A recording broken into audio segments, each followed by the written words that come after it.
Buongiorno a tutti, bentornati a Liberamente, variazioni e scorribande qui su Radio Libertà. Allora ormai la domanda si impone e la domanda più o meno suona come segue.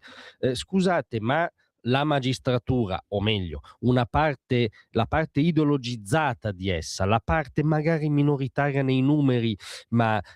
maggioritaria nell'attivismo di corporazione che spesso egemonizza anche gli organismi della magistratura, l'Associazione Nazionale Magistrati schierata espressamente per il no al referendum,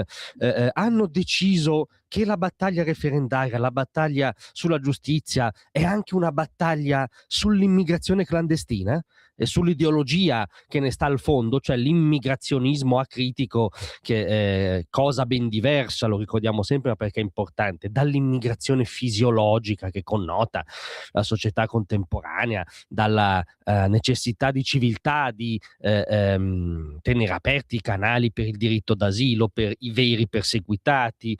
per coloro che davvero scappano da guerre tremende, ma l'immigrazionismo, cioè l'idea che le frontiere siano mai un'anticaglia del passato e che chiunque in ogni modo, a prescindere dalle decisioni politiche, possa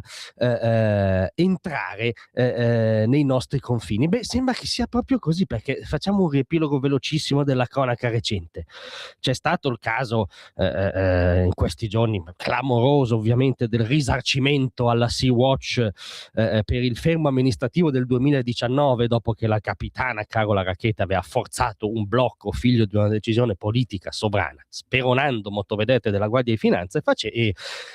facendo approdare e scaricando una quarantina di migranti irregolari. E come sapete, poi è stata fermata quella nave e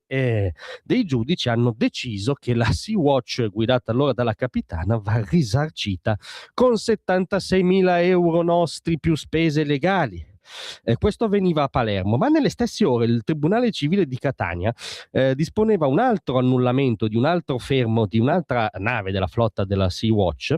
che era stato voluto dal prefetto il 25 gennaio, perché questa nave era intervenuta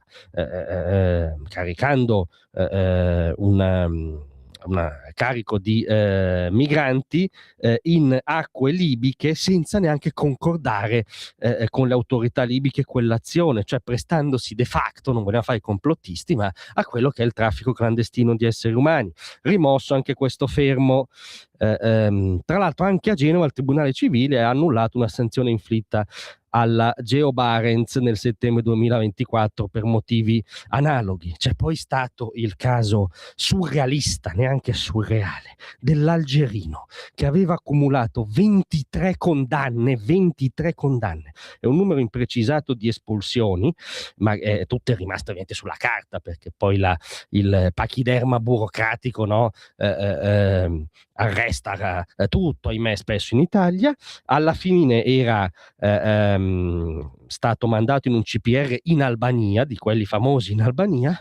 Il Tribunale di Roma aveva spiegato che quella deportazione, termine mai rispeso a casaccio, no? Indicherebbe in teoria delle tragedie del Novecento, ma insomma quel provvedimento era improprio, per cui questo galantuomo, per lesioni della vita privata e familiare, appunto, viene risarcito con 700 euro. E capite che se uno mette insieme questi fatti avvenuti in poche ore, neanche in pochi giorni, sembra proprio che questa parte ideologica della magistratura schierata per il no voglia connotare la propria azione contro il governo, anzitutto contro la politica migratoria del governo, anzitutto sbaraccando qualunque decisione che in qualche modo si contrapponga a questo immigrazionismo acritico, perché sono troppi fatti in troppe poche ore. Però scusate, allora noi viene da dire, se la battaglia diventa anche questa, cioè se il referendum, oltre a essere ovviamente nel merito sul sì e sul no, e a nostro giudizio bisogna votare sì per profonde ragioni di merito, di civiltà giuridica, ma diventa anche un referendum sul fatto che la magistratura o no può decidere le politiche sull'immigrazione e contraddire quotidianamente l'impostazione del governo figlia del consenso popolare, qualunque governo sia, è un motivo doppio per andare a votare sì al referendum.